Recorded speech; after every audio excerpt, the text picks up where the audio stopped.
Hello and welcome back to Property Data and Tools, and here we go. This is the bonus round. This is what you actually want to do.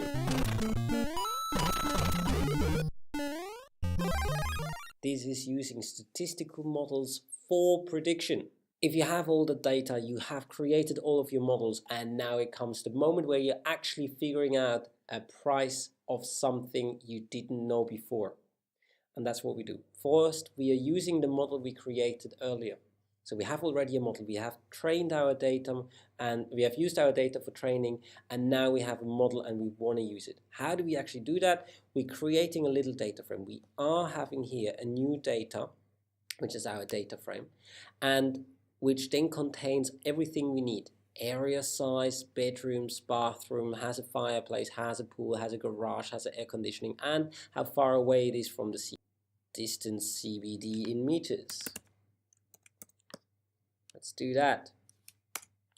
So we created this, we have now that new data, and now we are looking at something, new data, transaction value, because this is something we don't know. We create this. How do we do that? We predict by using the model and using this data set. Super simple.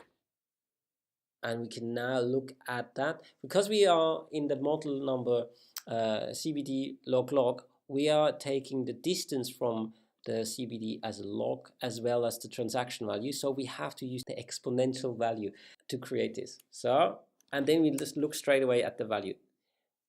In this case, if you have a house, which has an area size of 500, 2 bedrooms, 1 bathroom, a garage and air conditioning, and is 15 kilometers away, you get a transaction value of 434,000 or 35,000 Aussie dollars. We can now do exactly the same thing and think about a 3-bedroom. So I create this, I just add a 3 and execute the whole thing right away again.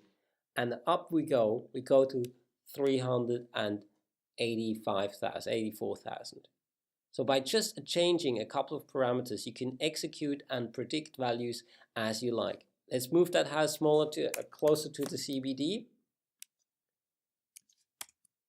The same house goes up in price from 484,000 to 590,000.